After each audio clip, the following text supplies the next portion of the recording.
கருப்பு உளுந்து சட்னி. கருப்பு உளுந்து தக்காளி சட்னி. கருப்பு உளுந்து தக்காளி சட்னிக்கு தேவையான பொருட்கள்: 3 டேபிள் ஸ்பூன் கருப்பு உளுந்து. சும்மா நார்மலாக சொல்லுது. 3 டேபிள் ஸ்பூன் வந்து கருப்பு உளுந்து எடுத்துருக்கேன். 3 டேபிள் ஸ்பூன் கருப்பு உளுந்து, ஒரு வெங்காயம், 2 தக்காளி, 2 பல் பூண்டு, 2 பச்சை மிளகா, 4 வரமிளகா, கொஞ்சோண்டு கொத்தமல்லி இலை, தாளிக்கிறதுக்கு தேவையான கருவேப்பில்லை. ஃபஸ்ட்டு வந்து நம்ம கருப்பு உளுந்தை வந்து எண்ணெய் ஊற்றாமல் வறுத்துக்கலாம். சும்மா ட்ரையாக அப்படியே வறுக்கணும். ட்ரையாக வறுக்கணும். பொன்னிறமாக வர வரைக்கும் வறுக்கணும்.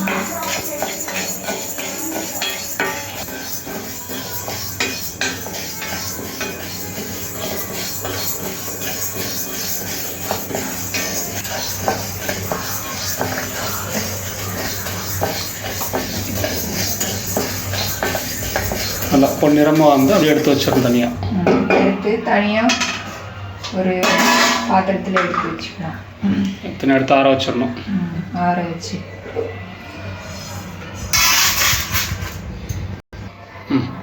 தேவையான அளவு கடலெண்ணெய் தாளிக்கிறதுக்கு, வதக்கிறதுக்கு, வதக்கிறதுக்கு.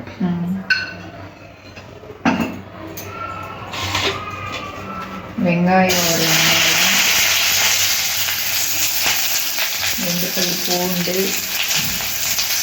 தக்காளி 2, கொத்தமல்லி இலை, 2 மிளகாய், 4 வரமிளகாய் எல்லாத்தையும் ஒன்றா போட்டு நல்லா வதக்கணும்.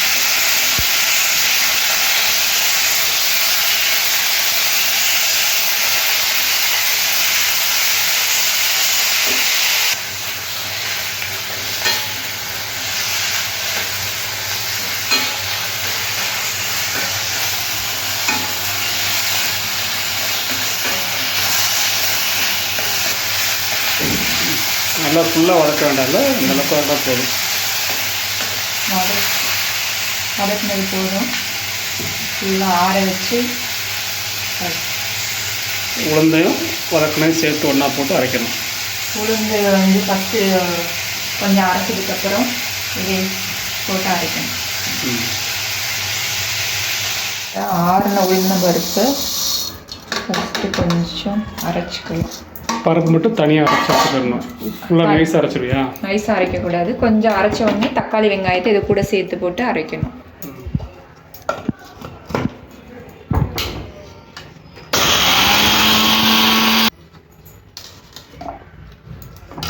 இந்த அளவு அரைச்ச உடனே இது கூட வதக்கி வச்ச தக்காளி வெங்காயத்தை சேர்த்துக்கலாம். சேர்க்கலாம்.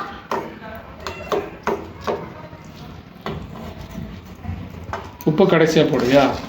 இப்போ இது கூட சேர்த்து போட்டு உப்பை போட்டு அரைக்கணும்.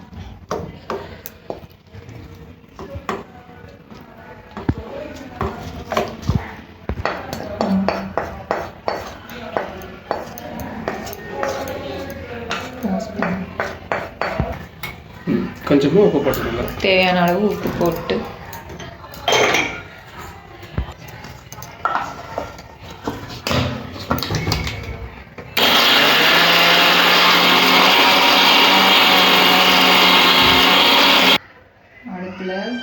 கடாயை வச்சுட்டு கடாய் காஞ்சதும் தாளிக்கிறதுக்கு தேவையான கடலெண்ணெய்.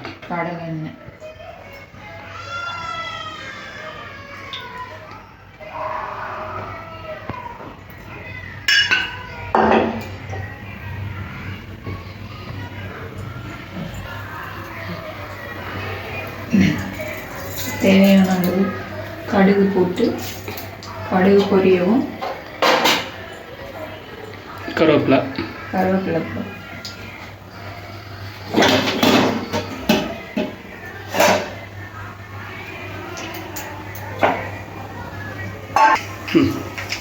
எண்ணெய் கடுகு வெடிக்கவும் கருவேப்பிலை போடு.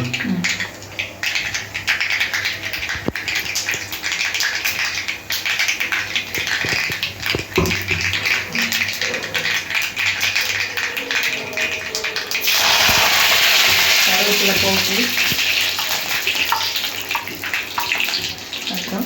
அரைச்சி வச்ச சட்னி அதை ஊற்றிடணுமா? அரைச்சி வச்ச சட்னி வாங்கிடலாம். லேசாக அந்த சட்னி கொஞ்சம் சூடு வரவும் இறக்கிடலாம்.